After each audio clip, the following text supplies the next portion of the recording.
Hello students, कैसे हैं आप सब? अच्छे हैं? ठीक है, आप अच्छे हो तो हम भी अच्छे हैं। आज हम केमिस्ट्री में सेकंड चैप्टर देखेंगे, सॉल्यूशन। विद्या क्वेश्चन बैंक वैसे तो अपने आप में सभी क्वेश्चनों का ऐसा संग्रह लेके आपके लिए आया है जिसे यदि आप तैयार करते हैं तो 90+ मार्क्स आप आराम से ला सकते हैं। विद्या क्वेश्चन बैंक आपके लिए सर्वश्रेष्ठ मार्गदर्शक का कार्य करता है, लेकिन इसमें से भी कुछ सिलेक्टिव क्वेश्चन जो बोर्ड में कई बार आ चुके हैं वो क्वेश्चन का सॉल्यूशन हम आपके लिए लेके आए हैं। इसमें आज हम सॉल्यूशन जो चैप्टर है आपका केमिस्ट्री में सेकंड चैप्टर, उसमें से 7 नंबर के क्वेश्चन आपके बोर्ड में हर बार अवश्य आते हैं। तो इसमें से कुछ क्वेश्चन है जो हम देखेंगे। नंबर 1 क्वेश्चन, निम्नलिखित में से किसमें विलयन का अनुसंख्या गुण नहीं होगा? ये हमारे 4 ऑप्शन दिए हुए हैं, वाष्प दाब अवनमन, हिमांक अवनमन, पृष्ठ तनाव और परासरण दाब। तो अनुसंख्या गुण, अनुसंख्या किसी भी विलयन का जो अनुसंख्या गुण होता है वो होता है जो विलयन के गुणों के, जैसे कि हमारा अवनमन यानी अणुओं की संख्या या उसकी मात्रा पर निर्भर करता है, वो होते हैं विलयन के अनुसंख्या गुणधर्म। तो इसमें से केवल जो पृष्ठ तनाव है हमारा, ये अनुसंख्या गुण नहीं होगा क्योंकि ये हमारा विलयन के अणुओं की संख्या या उसकी मात्रा पर निर्भर नहीं करता। तो इसका ऑप्शन हो जाएगा हमारा 3rd, पृष्ठ तनाव। नेक्स्ट क्वेश्चन देखेंगे, एक विलयन में 40 ग्राम NaOH को 500 ml जल में घोला गया है, इसकी मोलरता नॉर्मलता ज्ञात कीजिए। सोडियम हाइड्रोक्साइड की मात्रा दी हुई है हमारी 40 ग्राम। 40 ग्राम सोडियम हाइड्रोक्साइड को 500 ml जल में घोला गया है, इसकी मोलरता और नॉर्मलता ज्ञात करनी है। तो सबसे पहले हम देखते हैं NaOH सोडियम हाइड्रोक्साइड का भार, सोडियम हाइड्रोक्साइड का भार यानी कि मात्रा हमारी कितनी दी है? 40 ग्राम। NaOH सोडियम हाइड्रोक्साइड का अनुभार ज्ञात करेंगे, इजिकल टू सोडियम क्या होता है बेटा? 23, right, plus oxygen 16 plus hydrogen 1 equal to 40, बिल्कुल राइट। भार हमें पता है, अनुभार हमें पता है, मोलरता और नॉर्मलता ज्ञात करनी है। तो मोलरता के लिए फॉर्मूला होता है हमारा, मोलरता इजिकल टू मोलों की संख्या है भार बटे अनुभार बटे आयतन लीटर में। तो भार कितना है हमारा? 40 अपॉन अनुभार कितना है हमारा? 40 अपॉन आयतन लीटर में। लेकिन ये जो आयतन हमारा सोडियम हाइड्रोक्साइड का दिया हुआ है, ये आयतन हमारा केवल ml में दिया हुआ है। तो ml को लीटर में चेंज करने के लिए आपको पता है 1000 से डिवाइड कर देंगे। तो 1000 से डिवाइड करने पर क्या आ जाएगा? 500 ml अपॉन 1000। तो ये कितना आ जाएगा हमारा? इजिकल टू 40 यानी कि 1 अपॉन 500 को 1000 से डिवाइड करेंगे 0.5 इजिकल टू, पॉइंट हटा के ऊपर क्या ले जाएंगे? 0, 10 अपॉन 5 इजिकल टू 5 दूनी 10, 2m। तो इसका आंसर आ जाएगा हमारा 2m। क्या आ गया? 2m मोलरता आ गई है। अब ज्ञात करनी है क्या? नॉर्मलता। लेकिन नॉर्मलता हम ज्ञात नहीं करेंगे। क्यों भाई? तो नॉर्मलता आपको पता होना चाहिए। क्या? क्योंकि सोडियम हाइड्रोक्साइड का तुल्यांकी भार और सोडियम हाइड्रोक्साइड का अनुभार दोनों बराबर होते हैं। तो इसलिए जितनी इसकी मोलरता होगी सोडियम हाइड्रोक्साइड की, उतनी ही इसकी नॉर्मलता होगी। आया समझ में? इसलिए नॉर्मलता ज्ञात नहीं करेंगे। ठीक है, चलो तो आगे चलते हैं। नेक्स्ट क्वेश्चन देखेंगे, राउल्ट का नियम। राउल्ट का वाष्प दाब अवनमन नियम लिखिए, इसकी सीमाएं भी लिखिए। बहुत ही इंपॉर्टेंट क्वेश्चन है, एग्जाम में कई बार आ चुका है। इसे बहुत ध्यान से देखेंगे, इस पर आधारित न्यूमेरिकल भी कभी कभी आ जाते हैं।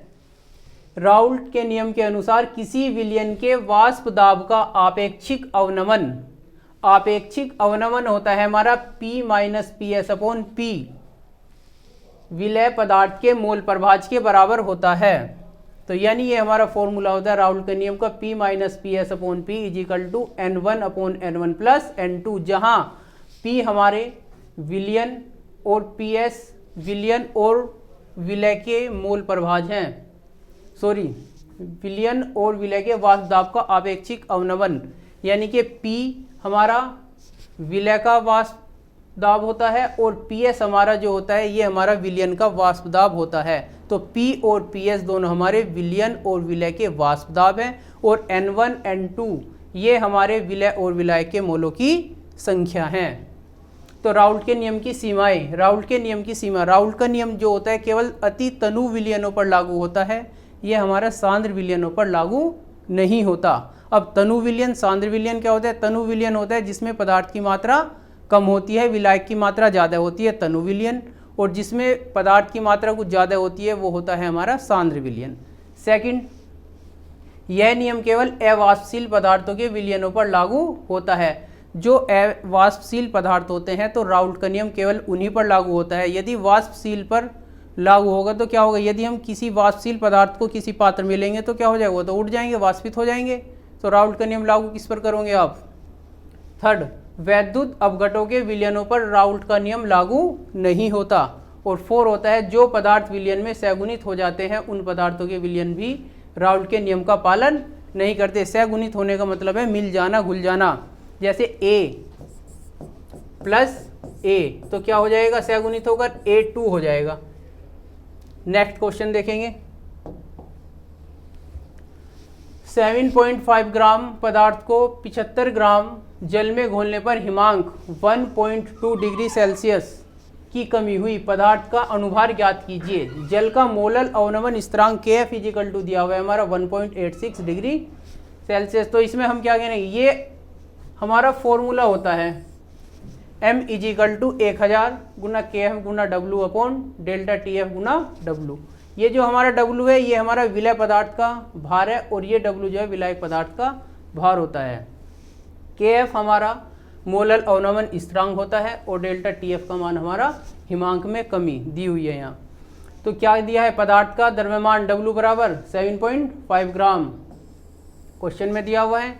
जल का द्रव्यमान W इजिकल टू 75 ग्राम, ये भी हमें क्वेश्चन में दिया हुआ है। हिमांक का अवनमन डेल्टा TF का मान हमारा कितने की कमी हुई है? हिमांक में कमी हुई है 1.2 डिग्री सेल्सियस। तो क्या होगा? 1.2 डिग्री सेल्सियस। जल के लिए मोलल अवनमन स्थिरांक Kf का मान भी हमारा कहाँ? यहाँ दिया हुआ है क्वेश्चन में। जल का मोलल अवनमन स्थिरांक Kf equal to 1.86 degree Celsius. तो मान रख देंगे फॉर्मूले में। सिंपल सा क्वेश्चन है, कोई दिक्कत नहीं है, केवल फॉर्मूले में मान रखना है। सब कुछ मान तुम्हारे क्वेश्चन में दिए हुए हैं।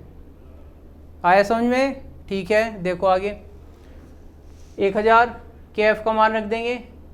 ये हमारा किसका मान रखा गया? W का मान, यानी कि विलय पदार्थ का मान। डेल्टा TF का मान कितने की कमी हुई? ये रख दिया गुना W, विलायक का भार कितना हो गया हमारा? 75। तो इससे काटेंगे कितना आ जाएगा? ये 0.1। ये कितना आ जाएगा? 1.2 को डिवाइड कर देंगे। 1.86 को 1.2 से डिवाइड करने पर 1.55, दोनों की मल्टीप्लाई करेंगे कितना आ जाएगा? 0.155। और इसमें मल्टीप्लाई जब 1000 की करेंगे ये आ जाएगा हमारा आंसर 155। तो ये आ जाएगा आंसर। ठीक है, नेक्स्ट क्वेश्चन देखेंगे। बहुत ही इंपॉर्टेंट क्वेश्चन है। 11th में भी आता है, 12th में भी कई बार बोर्ड में आ चुका है और बोर्ड में भी नहीं आया है तो ये तुम्हारे होम एग्जाम में अवश्य आएगा। इसमें देखेंगे 72 ग्राम जल और 92 ग्राम एथिल एल्कोहल के मिश्रण में दोनों का मोल प्रभाज ज्ञात करना है। हमारे पास दो मिश्रण है, एथिल एल्कोहल और जल। दोनों के मिश्रण में दोनों का अलग अलग मोल प्रभाज ज्ञात करना है। तो सबसे पहले मोल प्रभाज ज्ञात करने के लिए मोलों की संख्या हमें पता होनी चाहिए। तो इसमें क्या करेंगे हम? H2O के अणुओं की संख्या, H2O यानी जल के अणुओं की संख्या ज्ञात करने के लिए कैसे करेंगे? भार अपॉन अणुभार। भार कितना है हमारा? 72। अणुभार कितना होता है जल का? H2O का अणुभार, H2O का अणुभार। Hydrogen 2 × 1 plus 16 is equal to 18।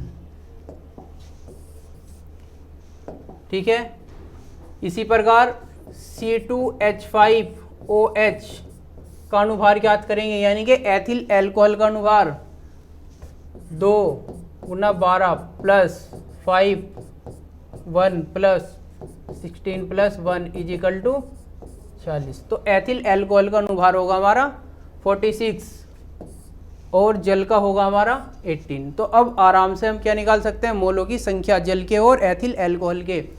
तो यहाँ से कितनी आ जाएगी, 4 मोल। इसी प्रकार एथिल एल्कोहल के अणुओं की संख्या निकालेंगे भार बटे अनुभार। भार क्वेश्चन में दिया हुआ है, अनुभार हमने यहाँ ज्ञात कर लिया एथिल एल्कोहल का। तो 92/46 इज इक्वल टू 2 मोल हमारा क्या है, एथिल एल्कोहल।